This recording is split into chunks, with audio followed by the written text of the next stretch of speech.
everyone, and welcome to another episode of The Metagame. This is the live streaming show done in real time as we record it right here on Pair of Dice Paradise today. And I am your host, Chaz Marler from Pair of Dice Paradise, but as always, I am not hosting this show all by myself because I'm joined by the real-time streaming YouTube chat comment area.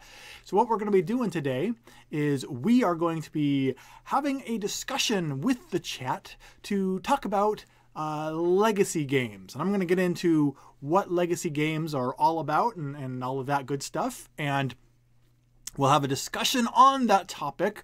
But before we do, I want to take a moment or two and have an announcement or one. That's all I got today is one announcement. I want to say thanks to everyone who joins us regularly for the metagame. And I want to give you guys kind of a, not much of a reward, but kind of a heads up on something. Next Tuesday, March 14th, sometime in the morning, Pair of Dice Paradise is going to launch our biggest contest to date. If you to enter the contest, a little heads up for you guys to get prepared. To enter the contest, here it is. To enter the contest, you will want to go to the website pairofdiceparadise.com/contest. And on that page, starting March 14th, you will find the entry form, which is essentially just a survey about stuff you like about Pair of Dice Paradise. What's your favorite segments? What would you like to see improved? Just survey questions because I want to collect as much information as possible to improve the show.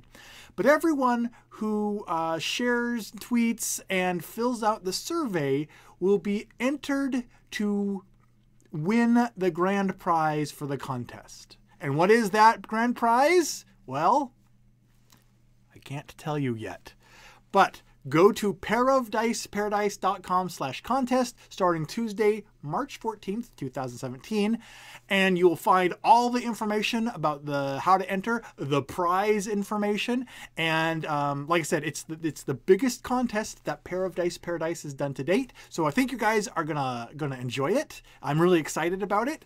So I want to give everyone who takes the time to tune into the metagame a little heads up on what's coming so you guys can be prepped and ready to go enter that contest. Okay, now that some of the bookkeeping, housekeeping, and whatnots is out of the way, let's move on to today's conversation topic, which is legacy games. Now, today's topic comes to us from viewer and friend of the show, Topher, who actually, he's also a friend of mine since as far back as I can remember. But he brought up this idea of legacy games in a conversation that he and I had immediately after last week's episode aired. But it seems like everybody is talking about legacy. There's a couple of legacy games announced just this last week, which we'll talk about. And the Dice Tower, I've discovered, did their top 10 list this week, which was the top 10 games that need a legacy treatment. So that also went up this week, just yesterday. So that was well planned. But we are also talking about legacy games. So let's get into it. And first of all, the question was posed already in the comments, and I want to make sure that we define what a legacy game is. What qualifies as a legacy game? Well, my personal definition is as such. And if you have a different definition, this will be the first thing. Let me know in the comments below, or in the real-time chat as well as we're going. And if, as always, if you have something you want to have seen for consideration being shared during the show, be sure to add the hashtag TMG for the metagame to your post in the chat window. Because adding that hashtag, what I'm going to do is I'm going to use my web browser search tool, and I'm going to search for that hashtag, which is going to make all the comments that have it highlight and float to the top, and those are the ones I usually will see best. So if you have something to share during the show, be sure to use that hashtag right there. But anyway, legacy games. To me, a legacy game, the first legacy game, I believe, what was kind of introduced as a legacy game was Risk Legacy. And what made this different than regular Risk was the legacy. What made it different from regular Risk were the legacy aspects that it introduced. For example, there were triggered events that would permanently change the game state. You would put stickers onto the board to change the values of certain countries and different point values of things. You'd put stickers on cards to change the way those cards operate or the rewards those cards give. You would permanently remove components from the game sometimes. You would actually literally, if you could bring yourself to do it, you would rip up cards or just put them in a little envelope so that you're not actually destroying them, which is also valid, I believe. But you would actually permanently remove components from the game. So, and additionally, you would actually introduce new components and new rules into the game. So modifying the existing components permanently introducing new components, and making permanent modifications to the game's rule set. So to the point where you can't go back and reset the game and start over. It's not a game where you can kind of play it over and over. Once you play through its campaign, you are left with a game that is truly unique and committed to that design. And that's what makes a legacy game legacy. Those three things. And playing Risk Legacy, that just blew my mind. And wow, it was like nothing I'd ever seen. And so that brings me to my first real question for the group here today is I'm wondering, what's your take on legacy games? I want to first feel out the crowd that I'm talking to here. Am I preaching to the choir about legacy games, or does everyone watching here right now detest legacy games? Do you see legacy and you go, oh no, I will not play that, and you run in the opposite direction? Or walk carefully in the opposite direction, which is also fine. But I want to know what your guys' take is. Is legacy just a fad, and do you like it? As for me, I'll let the chat kind of gear up with the first responses to this first question. And while I'm waiting for the chat to kind of catch up with us, I'll let you know my point of view. Personally, I obviously really enjoy the legacy format. I think it is extremely innovative. I think it's one of the most innovative game designs to come along in the last few years. I'm a fan. I consider it right up there with the innovation of deck building. And how that was something with Dominion that just turned the board gaming world on its head, and it was like something we hadn't seen, and it was adapted and modified, and different variations of it have been used in lots of different games. I think to do a legacy game well takes an incredible amount of planning. It's not something you can just poop out and say, oh, look, we made cards you can rip up. Now we made a legacy game. That's not going to work. I think to retain the balance and the playability of the game through all of the variations that can come out of it takes a lot of work. And not all of them are as successful as others. So I'm hoping that legacy is not just a fad. I'm hoping it's a new genre, mechanism almost, to the point. I hope it becomes that common. Well, not that common necessarily, but that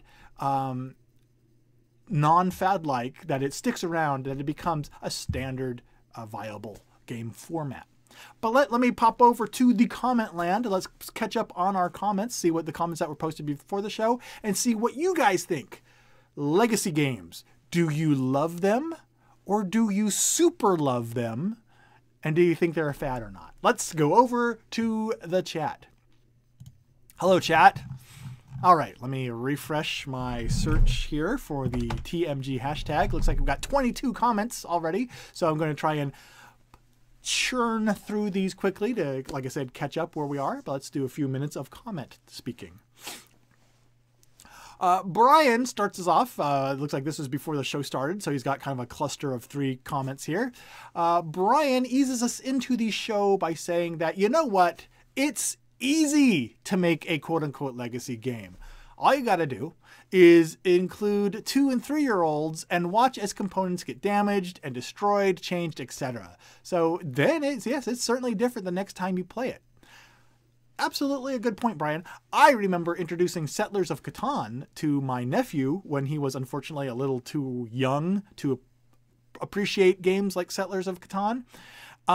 And I discovered that fact when I turned to look to him to tell him it was his turn at one point during the game, and he was chewing with a wheat card in his mouth. He was just chewing on it, and politely removed the card from his mouth. But now we have my copy of Settlers of Catan has a wheat card that is legacy because it has tooth imprints all over it from where it was chewed on. So yes, introducing games to 2- 3-year-olds and such can be a great way to humorously make a game a legacy game. But Brian continues saying, all joking aside, the simple answer is can. Probably. Aha! Should, says Brian. No. Although, which games shouldn't could vary person to person.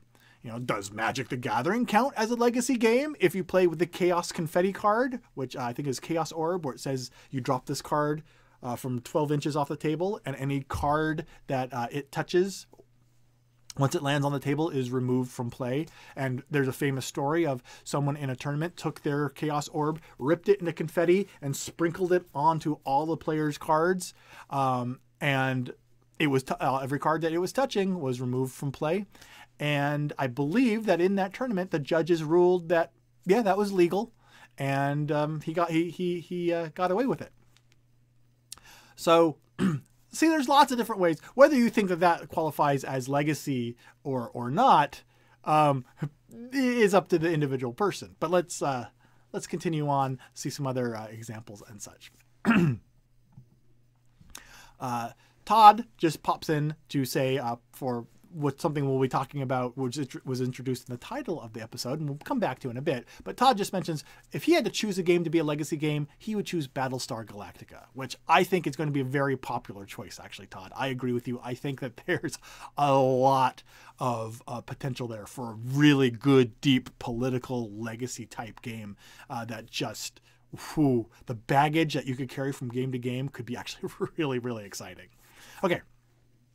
Toyota joins us to mention that Toyota says, my problem with legacy games is that while they are fun, they have a real one and done feel to them. One and done feel to them. And if you can't always get the same folks together, it could take forever to play. I agree with that. The group that I play, the group that I've played the legacy games I've been involved with, has actually been a group that is my best friend. Mick is in that group because he really loves legacy games, and so I'll travel nearly an hour away to the next town that they're in. We'll travel an hour to get together, and we can get together sometimes once a month, sometimes once every 2 or 3 months. So when we played Pandemic Legacy, that was at least a year that it took for us to get through the whole thing. So Toyota, I agree. They do lock you down sometimes into that group. And that is one of the negative aspects of a legacy game, is it almost becomes like an RPG campaign where you have to have that same group together to really get the most out of it. So yes, that is one of the negatives. I won't shy away from that. So that they can take forever to play. Homemaker Hobbies joins us to say, I don't think games should go legacy. Homemaker Hobbies, how could you? How could you say that? Let's find out why you said that. I don't think games should go legacy. I have an issue with writing / sticking / ripping parts of games up. I couldn't do it. We even laminated character sheets in the Pathfinder adventure card game. Okay, 2 things. First of all, laminating the character sheets in the Pathfinder Adventure card game is an awesome idea. I actually have a little separate like pad of like extra pad of paper from a cranium. I have like 100 of these. I go to the thrift store and I'll get copies of cranium for the little dice that come in it, and actually these little pads of paper. Anyway, so I'll actually use a separate pad of paper to write down all of my Pathfinder Adventure card game character updates. I don't actually write on the cards either myself. Laminating them though, whew, you just blew my mind. I've got to get a laminator. Ooh, that could be a whole series. What can you Okay, let's continue on though with the other part. So here we go. Homemaker Hobby says that the idea of writing on stuff, permanently altering the components of your game, is just something that you're not comfortable with, which I could totally see that, because that is really the big sticking point of this game. Like Toyota said, you know, one and done. Once you start ripping up things, yeah, you can't go back from that point of no return. If you can find a game that you're comfortable with, then, you know, like maybe, well, I guess thrift stores, if anyone who's played the game, it's going to be altered. So finding a legacy game at a thrift store isn't really going to work. But hopefully we'll see some other legacy type games that have a smaller entry point, so you don't feel as committed to the game as a whole. And so if you wanted one that to experiment with, hopefully you can find one that has a cheaper price point to introduce you into the game. There's a game called Fabled Fruit by Stronghold Games and Friedman Friest, which is just a card game, which I'm not sure if it's true legacy. It seems like it's because you can reset it, I believe. So you're not permanently damaging it. But a lot of people have compared it to legacy stuff. And a game like that might be a good introduction for someone who is interested in experimenting with the legacy format of games, but isn't sure if they want to take that full plunge and if they're comfortable with it. That could be a good way to test the waters. Anyway, I said I was going to catch up. Let me continue catching up. Let's see here. Thank you, Toyota, for helping some people figure out how to get their comments posted with the hashtag. Kabuki Kid joins us. Always good to see you, Kabuki. Kabuki says, you know, I think only certain games can work as legacy games. You know, even then, not all games should go that route. Okay, I'm sure some publishers are doing their best to stuff a square peg into a round hole right now, though. Hold that thought, Kabuki, because as soon as I get caught up on the comments, we're going to go look. And we're going to look at 2 different games announced within the last week. 2 new legacy games. 2 existing games that are announcing legacy versions. And we're going to see if your comment holds water that not all games should go that route, and some publishers are trying to push a square peg into a round hole. Hold that thought. We'll be right back to that as soon as I catch up on the comments. Toyota mentions again, do you consider Pathfinder Adventure card game as a legacy game, since the cards that get banished are supposed to be removed from the game and never used again until you restart? Excellent question, Toyota. I was thinking about the Pathfinder Adventure card game in this, because you have the character cards that you write on, and that whole aspect of banishing the cards. My personal opinion is, though, I'm going to say no. And the reason why is, if you take the 3 aspects I mentioned of a legacy game, you have components being permanently removed. Okay, we kind of have that. You have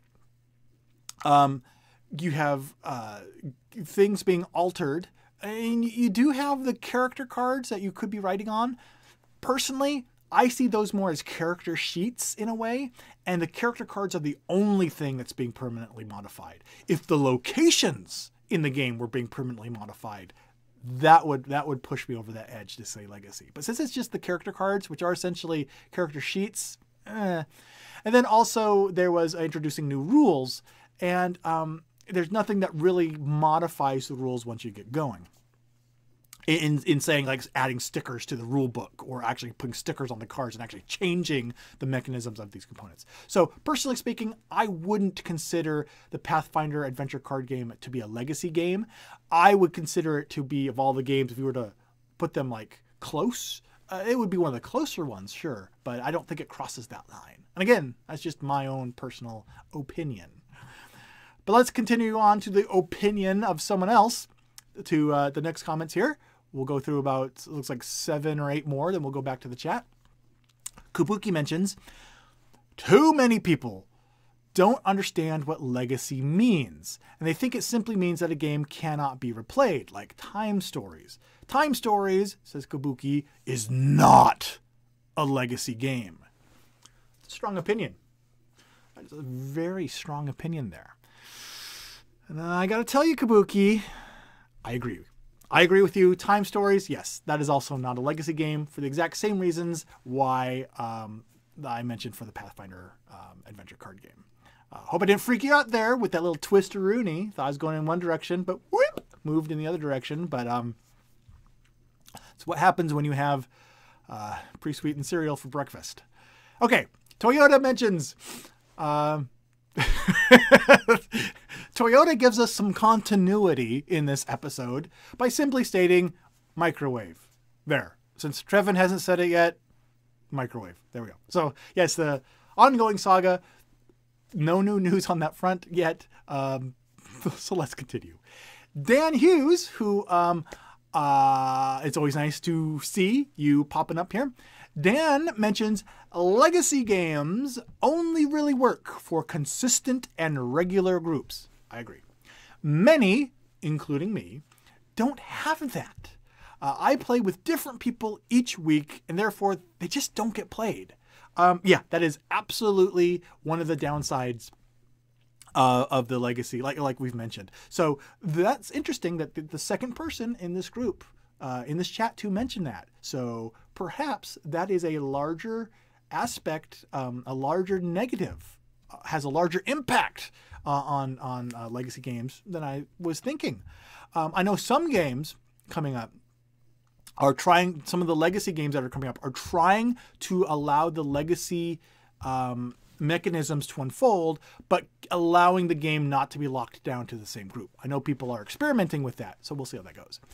Jake joins us, and Jake is a local in my area, and he did not ask me to do this, but I'm going to give a shout out to Jake because he does a lot for our local board game community. He and another friend of mine, Eric, are really good supporters of our local board game community, and I have a lot of respect for them when it comes to gaming. But Jake specifically, if you are in the Cottage Grove, Oregon area, which is a little bit south of Eugene, Oregon, the first Sunday of every month, he actually hosts in a kind of a community center in Cottage Grove, a game day from noon to whenever it ends, called Game Squall. So if you are in the area and you want some good gaming every month, look for Game Squall and get a hold of Jake and get involved, because it's a really nice big space for gaming, and you can tell that Jake really cares about building a board game community. And he's a nice guy to boot. Oh, wait, he had a comment as well. Sorry. You know what, Jake? I spent enough time on you. I'm not going to read your comment. No, kidding. Sorry. Pre-sweetened cereal. Jake says, I was initially horrified at the concept of Risk Legacy at first, because I have a deep-rooted aversion to making a game, quote-unquote, unresettable.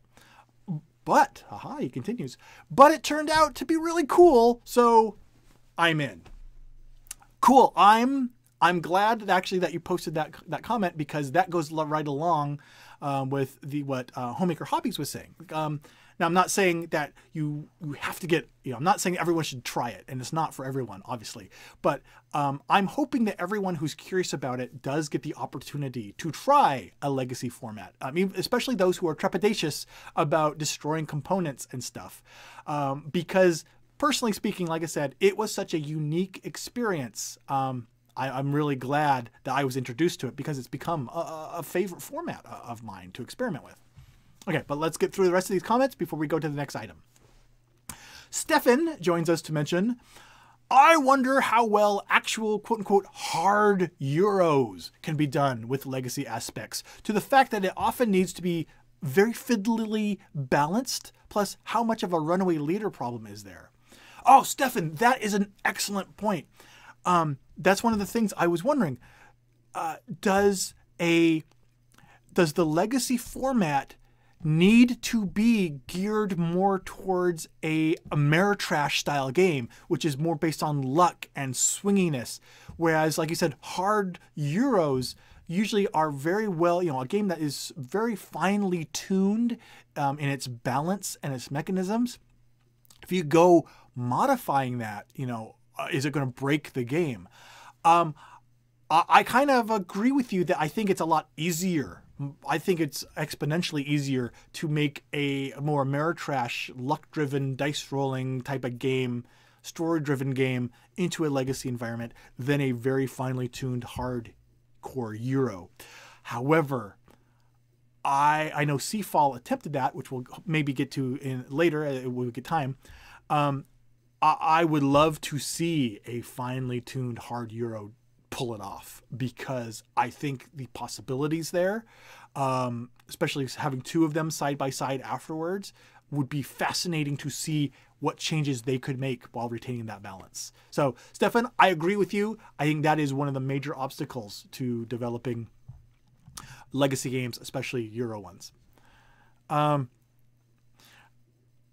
Toyota's talking about running with scissors in the opposite direction. Oh, good. So we're catching up to where I wanted to catch up to. So let's churn through these remaining 3 to 5, and then we'll go back to what I was going to show you next. Topher mentions, the one who brought up this topic with me in the first place, just mentions, Legacy is awesome for building a narrative over time. And that plugs right into what I just happened to say, that yes, I think story-driven games, or Topher puts it better, narrative-driven games, I think are easier to adapt into a legacy format.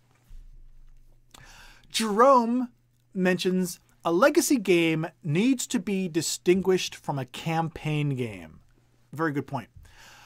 Campaign games have existed forever, notably in RPGs.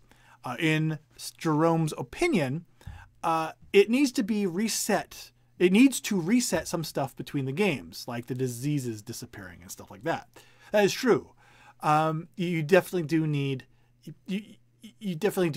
to allow some things to reset, and that's actually something that I think differentiates an RPG from a legacy as well, where, RPG, mostly everything is going to just continue right from where you're left off. Your characters are exiting the cave. You'll pick up maybe there or getting back to town, but it's not like you're going to reset all their gold or everything between each RPG session. So I think resetting, actually keeping that narrative continuity and those changes, but there are going to be elements of it that are reset. I think that's a good point, Jerome. That's true. Okay, Brian. Brian is the last comment that was highlighted, and I see there's others, but I got to do my search again. So we'll do Brian's, and then we'll go to the next thing, and we'll come back. Brian mentions, I'm open to the idea, but like Dan says, without a consistent group, it'd be really hard. For the most part, I've let RPGs fulfill the legacy role, but I hope that at some point to try some legacy games. Well, Brian, you may be in luck. Let me just move some things out of the way here, because there are more legacy games coming out. In fact, there are legacy versions of existing games that are in the works. And I wanted to show you two. And before I do this, I just wanted to reiterate that the purpose of looking at these games that are coming up is not to mock or make fun of anything. We may think it's a good idea. We may think it's a bad idea, but I'm not showing either of these games for any other purpose than to just spark the discussion. So don't let it come across as, look at this. Anyway, that in mind, let's look at the first one. Numero number 1, the game that actually started the whole discussion between me and Topher, is the Android Netrunner Legacy expansion set or whatever that is going to be coming out sometime. This, let me scroll down a little bit. Terminal Directive, they're calling it a campaign expansion. But what they're going to do for Netrunner is they are going to have these packs with cards that you introduce, and some are sealed and you introduce later, and characters, and you pick a character and you stick with that character the entire campaign. So you're not going to have different characters and cards that you're using and switch. You are going to take your one character and you are going to update it, modify the character's stats over time. You are going to be opening up packs and introducing different cards, and depending on the decisions you make as you play, it's going to evolve and change the cards that are introduced as you go along throughout the campaign. And so new rules are being introduced. It's going to get to the point where I believe you can't just go and reset. I may be wrong there, but from what I was reading about this, to me, the scenarios here qualified as a legacy environment. I noticed, I might have to go back and reread it again and to be clear, but it looked like Fantasy Flight avoided using the term legacy at all costs in this. They talked about evolution. They talked about campaigns. But they definitely are doing things that made both Topher and I think, wow, this is like Android Netrunner Legacy. And taking the existing Netrunner game, which is asymmetrical two-player game, and retaining that, they're doing that. So it's not like it's a different game. It's not like it's a different game set in the same universe. It is still Android Netrunner, but they're changing up the rules, introducing characters, and making it such that everyone who plays this campaign is going to end up with a different end result and a different set of mechanisms and such when they're done playing the game. And I thought that was absolutely just fascinating. I personally thought that this is something that could really introduce Android Netrunner to a bunch of new people. I've played Android Netrunner a few times, but just a few, because it's just a commitment of learning and time. It's a game you really have to master. So it's a game I have dabbled in, but haven't been comfortable committing to. But this little legacy campaign stuff intrigues me to the point where I might experiment with it, because that intrigues me enough to pull me in, someone who hasn't played Netrunner, pull me possibly into the game a little bit. So I'm really excited to see that. So that's the first of two existing games introducing the possibility of a legacy narrative, legacy environment that I wanted to share. The second one is a game that's up on Kickstarter right now, which is Legacy Tic Tac Toe. And Legacy Tic Tac Toe, and like I said, I didn't want to come up and say, look at this. I haven't played it, so I don't know. This actually might be intriguing. I don't want to count a chicken before it's milked, but here's what they have to say about it. Legacy Tic Tac Toe is the legacy version of Tic Tac Toe that you have been waiting for. Unlock new cards, components, and destroy pieces as you play the game. So that right there, unlocking new cards, destroying pieces, different rules, that's the three aspects of Legacy that I was talking about right there. They say, although it's a silly idea, it's not satirical or attempt at a troll. So they are really trying to do something with this. Where's the gameplay stuff? So they mentioned the game begins with a simple tic-tac-toe board and some X's and O's, just like regular tic-tac-toe. Players complete a round of the standard game using the standard rules, but based on the outcome of the initial game, you then read, card number 1, and that card tells you to do a specific thing. And then you start another round and continue that way, and on until later in the game, when they say it isn't long until all hell may break loose. literally as one of the O's transformed into a gateway into a dark dimension, unleashing new creatures into the game. Who knows what other surprises may be in store when what starts as a simple game of tic-tac-toe ends in an epic, unforgettable quest. So there you go.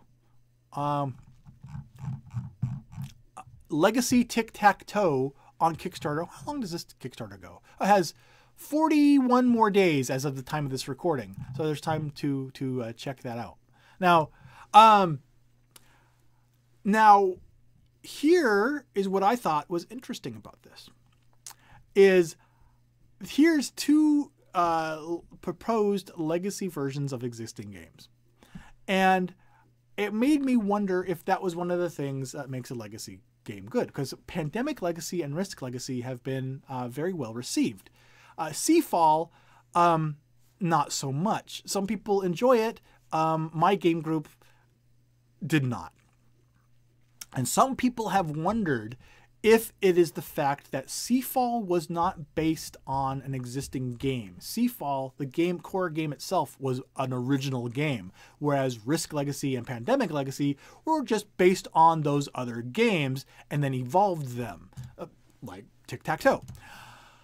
I don't think that's what Seafall's problem was. I don't think a legacy game has to be based on an existing other game and evolve it to be successful. I think, and this again, just my personal opinion, I think where Seafall failed is that the base game of Seafall itself was trying to do too much. It was an overwrought game in and of itself. And for example, Pandemic and Risk, I've played those without playing the legacy version. I would play those without playing the legacy versions. Seafall, I don't think I would play the base game of Seafall in and of itself, because I don't think the base game of Seafall was as strong of a game in and of itself as it could have been. I think the game was designed with the idea that it's going to be legacy-fied, which is okay, but these hooks were built into it in such a way where the game tried to do too much right out of the bat. If the base game, if any base game, takes over an hour just to teach, you're going to be alienating a lot of your audience right there. And then saying, okay, that's just the base game. Now we're going to be adding more layers onto this hour-long rule set. That might be a red flag. So I personally think that the reason Seafall has not been as positively received as it could have been is not because it was based on an original game, but because that just the game itself that it's based on. I think that I just think the base game itself isn't that great. So I think that's the differentiating factor there between existing game or original game. And that's the next question I also wanted to pass along to you. Do you think that a legacy game will need to be based on an existing game in order to be good? Let me know what you think about that and why. And also, as we move into the last 20 minutes here and I try to catch up on our chat, I also want to know, what games would you like to see get the legacy treatment? And in doing so, what about them would you legacy-ify? Okay, so do original games have a chance of being good legacy games, or are we only going to see games based on existing games turn out to be good legacy games? And what game would you legacy-ify, and how would you legacy-ify it? Okay, if you understood what I just said, excellent, and let me know in the chat. I need to find my chat. Speaking of which, here's my chat window. And I need to reset my search. And pick up where we left off, which was with Sasha, who joins us again to say that Sasha says, I think that we will get a bunch of legacy games in the near future. Some good, more bad, or mediocre. And after that, we'll see a new legacy game every once in a while. So you do think that it's kind of has some, like many things, it will have that wave. The fad will cause a wave of mediocrity. Wave will kind of will go away a little bit. subside a little bit, and we'll be left with the occasional rare gem. I kind of agree with you. I kind of see that exact same thing there, Sasha. Hopefully, though, it doesn't dry up completely. That's what I'm hoping. Kabuki Kid mentions, is going back to mentioning a previous thing that we talked about with the Chaos Orb being ripped up and turned into confetti. Chaos Confetti was an unglued, I believe. Oh, Chaos Confetti. Did they actually, in the unglued set, actually made a card called Chaos Confetti? Anyway, Chaos Confetti was an unglued, I believe, card made in honor of the legend of someone shredding their Chaos Orb. Not sure if that story is actually true, but it is fun nonetheless. Oh, I see. So Magic made a set called Unglued, which was crazy cards and stuff. And it looks like they made a card specifically called Chaos Confetti. I wasn't aware of that. I was aware of the Chaos Orb one, but it sounds like Chaos Confetti was based on Chaos Orb. I think there was a previous question, though, too. Does that qualify as Legacy? And again, I'm going to say no, because there was nothing in the rules that told the player to do that. That was just something they came up with themselves to implement the card in that way. So I'm not considering that to be Legacy at all. Now, Magic the Gathering Legacy. Oh, I just made myself dizzy.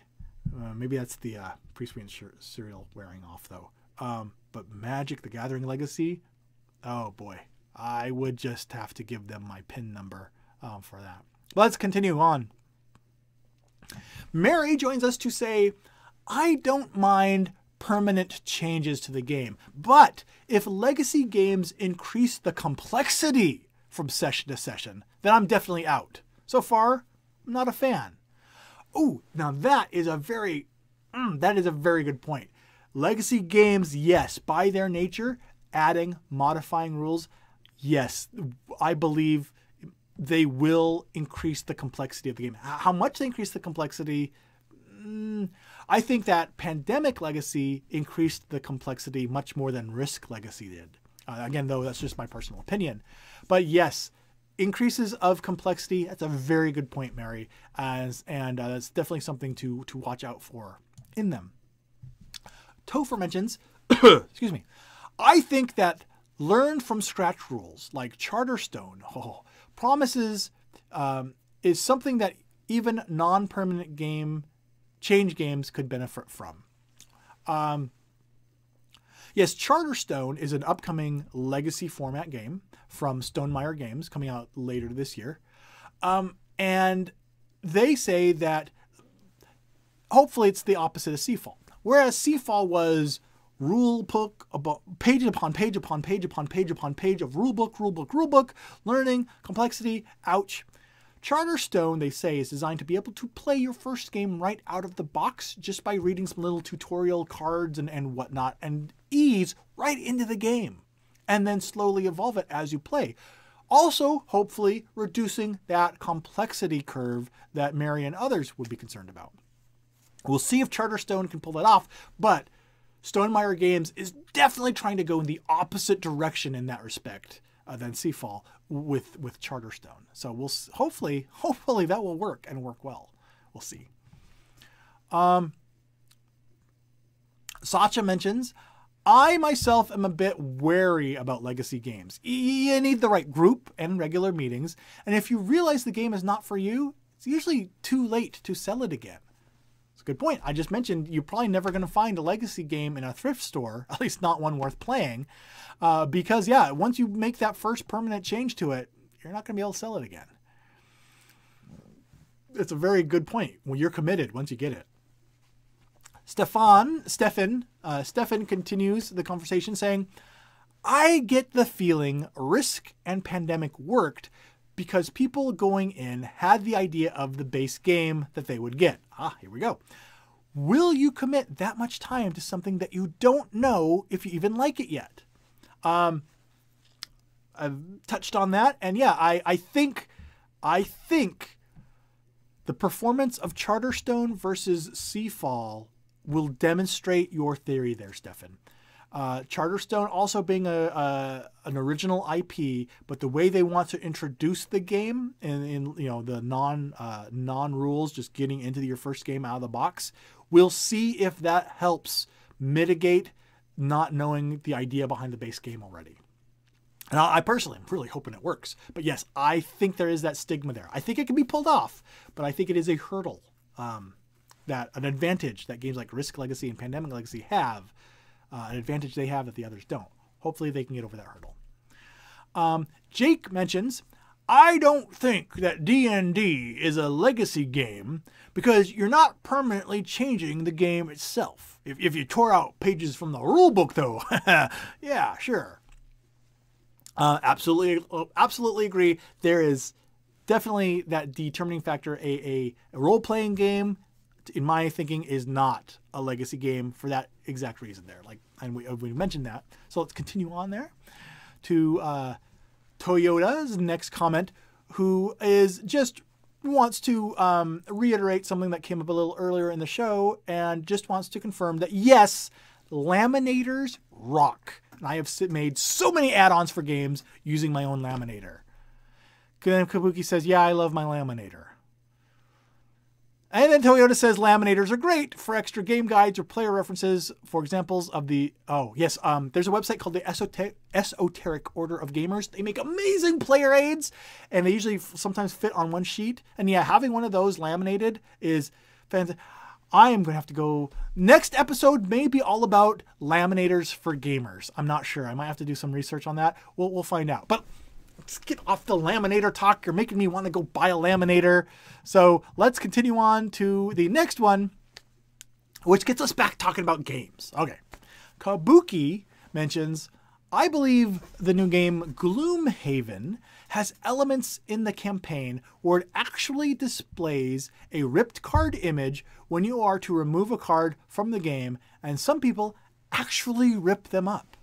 I wasn't aware of that aspect of Gloomhaven. I know some people who are really into it. I'm going to have to ask them about that and see what approach they've taken. So this could be perhaps the legacy, the legacy ideas, incorporating their way, weaving their way into the gamer's subconscious, where they're ripping up components now when they don't actually need to. Perhaps the ripping was actually just supposed to be an iconic representation of removal of the game component. Could that be that it's altering our thinking about gaming in general? I got to find out if other people are ripping up their game cards there. Okay, let's continue on. Oh, there we go. Kabuki also continues, that legacy, the term legacy indicates that you are, quote unquote, putting some skin into the game. So there's something to genuinely lose. I wonder if Magic, when it included ante, would qualify in some way. Very good point. For anyone who's not familiar with ante in Magic the Gathering, way back when Magic was first introduced, they would have a card. Basically, the game was designed to have the option of playing for ante. And some people played it different ways. But essentially, the most common way I played it was that basically whoever won the game got a random card out of their opponent's deck permanently. Or you put one aside or something. There's different ways to do it. And the reason I'm not exactly 100% sure exactly what the real official ante-rules were is because every game that I played where ante was an option, the response was, no, I'm not doing that. And so ante fizzled out and was removed from Magic, and they haven't had ante cards in forever. There were cards that would change what you anteed or modify the ante, and then those fizzled out. 2-minute sidebar, though. Back in the mid-90s, when Magic was in its explosiveness era around, Ice Age and Homelands and stuff like that, there was a game store in my town that is no longer around. But this little games shop was big into Magic, and they would play a lot. The store itself was maybe 200 square feet. It was teeny. But if you walked in to that game store, the first thing that you noticed was there were all of these Magic the Gathering cards stapled to the ceiling with like a staple gun. It's like, okay, they have a really weird idea for decoration. But then as you walked through the store and you looked up about midway through the store, you looked up, you saw a very interesting story stapled to the roof, the ceiling of their store. Because they played for ante. This was, again, when ante was still a viable aspect of the game. They played for ante. And the store owner's written rule, he told everyone that played him for ante, if I win an ante card from you when we play, I'm taking the ante card that I win and I am stapling it to the ceiling as a trophy. And I just want to let you know, I will take the card I win for ante and I will staple it to the roof of my store. And it will be ruined and it will be there for all time. People that agreed had that happen. And that is the story of how a black lotus ended up being stapled to the ceiling of that game store. And whether you think that's amazing, awesome, or a terrible waste, I'll leave that up to you. I'll just put that story right here and we'll continue on. Perhaps there's a way to make Magic the Gathering a legacy game. But let's continue to the next comments here. We're into our last 10 minutes of the show, so we are going to enter the lightning round here. I'm going to try and get through as many more chat posts as I possibly can that have the TMG hashtag. So let's continue on with Topher again, who says, it seems like there's some differences in defining the term legacy, which would be to be expected. I think, though, there is a core idea. I think what I've seen is everyone kind of agrees there's a difference between campaign and legacy, role-playing and legacy, and other things. There is, maybe it's not 100% defined, but I think there is a core understanding. Homemaker Hobbies mentions, I think making all games legacy would make it extremely difficult to get new people into the hobby. Fair enough. Yeah, yeah, because they do have a much higher barrier to entry, don't they? Sacha mentions, a legacy can't really apply to TCGs, LCGs, and or card games. They follow different rules and changes are to some extent part of those games. And ante does not count. You can get the cards back. Unless it's stapled to the ceiling, then you can't get the card back. Even if your parent comes down to the game store and yells and threatens the game store owner, that card's still going to have a big fat staple and dent marks in it. So sometimes you can't get the cards back, Sasha. So but let's continue. Trevin says, the best part is, I no longer have to mention the oh, he's bumped the microwave. Trevin mentions the best part is I no longer have to mention the microwave. Someone else will. This is arguably my greatest accomplishment.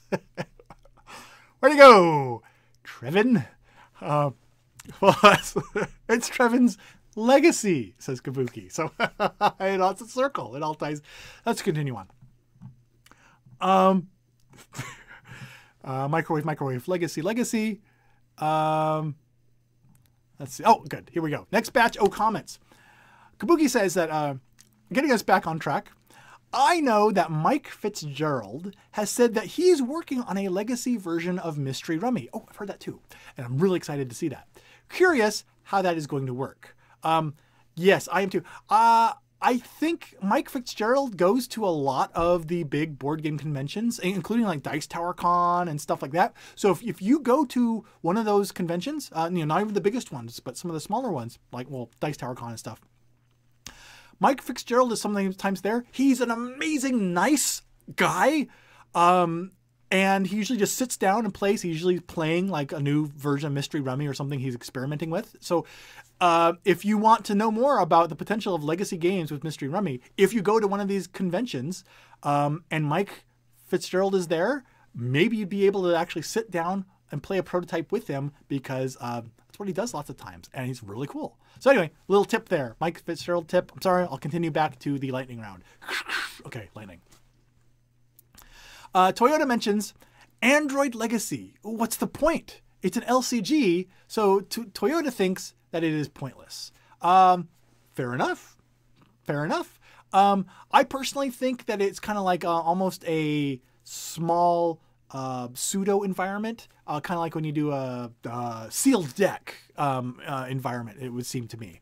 Little micro universe. But whether or not that works and is worth it, we'll find out. Trevin mentions, just as Risk Legacy breathed new life into Risk, do you think that that could happen with other classic games like Clue or Monopoly Legacy? Do I think it could happen? Yes. And I actually think that may be one of the things that has to happen in order to make Legacy more of a standard format. If your grandparents or someone goes down and they are looking for a neat, innovative game, they're probably more likely to pick up Monopoly or Clue Legacy than they are Charterstone, just because they recognize the IP. That said, Clue Legacy actually killing off the characters from game to game until it's like one last man standing. Actually, that sounds intriguing. That could have some possibilities. But anyway, that is neither here nor there. I hope that answers the question there, Trevin. Let's continue on, see if there's any other questions we can answer before we run out of time. Kabuki says, and supposedly there is a legacy element in Ignacci's First Martians game. I think that may be the part that incorporates the app. That may change things if permanent changes are in the app. Yeah, I'm not sure. First Martians is definitely going to have continuity. One decision you make in one game will affect the decisions you have available in a future game session, which is awesome, fantastic. First Martians is coming out later this year. I'll have some information on that in another episode of something. But anyway, I don't know if it changes the rules or introduces new rule options or anything like that. I think it may just be more of a continuity thing, a narrative, than actually legacy. But we'll find out. Homemaker Hobbies says, I could play Legacy Monopoly. You know, I wouldn't mind ripping that one up one bit. Ah, so there we go. There we have another reason why maybe a very mainstream, legacy-fying a mainstream game may be a good thing for the industry to introduce sooner rather than later, because it would not only introduce the concept to more of the audience, but it may also be something where a gamer would be more comfortable being in the legacy environment in a game that they don't, quote unquote, have that much of an attachment to. So there we go. Another reason why that might be. Brian asks about the Android Netrunner legacy thingy. Yes. So are they making it kind of like Arkham Horror LCG? I don't think so. I think they're trying to do a slightly different spin. I think that they're trying to make it actually more of a branching universe thing like legacy games do, where yours will be permanently different than others in the rule set and the characters and everything. Whereas the Arkham Horror LCG, I think they're trying to just be an ongoing LCG that you can reset, change, and do stuff like that with. But to be honest, I don't have 100% information, but I hope that we find out all of that information in the months to come. Jake offers some legacy Monopoly rules for us, which I'll share before we run out of time. Jake mentions Legacy Monopoly. On your turn, roll both dice, then douse the game in lighter fluid and light it up. Never play it again. That is innovative and a distinct improvement over the base game, in Jake's opinion. The opinions of the metagame chat audience do not necessarily reflect those of Pair of Dice Paradise or its subsidiaries. But there you go. That's an extreme way to make a game legacy.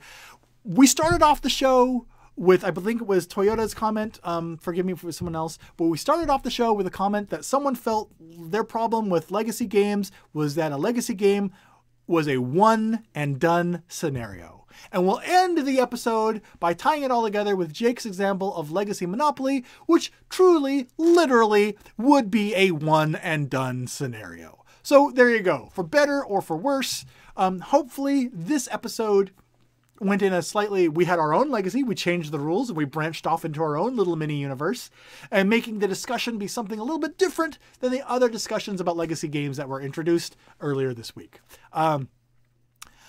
Whether or not we achieved that, I'll leave that up to you guys. But I appreciate everyone who came by today and shared in the conversation. And in case you were late coming to the show and you're still sticking around at this point, remember, metagame viewers, hot tip that has not been announced anywhere else yet, might be announced later today on my Facebook page, but Tuesday, March 14th, the Pair of Dice Paradise's largest contest to date is going to be launched. I can tell you it's going to be basically filling out a survey to collect some information about what you like about Pair of Dice Paradise and what could be improved. Can't tell you yet what the prize is going to be, just that it's the largest contest I've been done to date. But go to our website, pairofdiceparadise.com/contest. That's where you will enter the contest once it launches on Tuesday, March 14th. So go do that. Enjoy. You guys got a little heads up on that. Do that to bide the time until our next episode, which will be in a week or two, depending on what happens with the Gamma trade show next week. So we'll see what happens with Gamma and everything. But until whenever it is, I want to thank everyone in the chat who came by and participated. And I also encourage you to visit our other sponsor, Top Shelf Gamer. But I meant to show this slide, which is to go ahead and be sure to subscribe to the Pair of Dice Paradise and Dice Tower YouTube channels, and come by our Facebook pages, like us there. Liking the Pair of Dice Paradise Facebook page and following us on Twitter may also give you an advantage in a certain contest coming up next week. So be sure to do that as well. All those things. And while you're doing those things, I hope you have a great week. Until next time, I've been Chaz Marler, and along with the YouTube livestream chat, we have been playing the metagame. See you next time.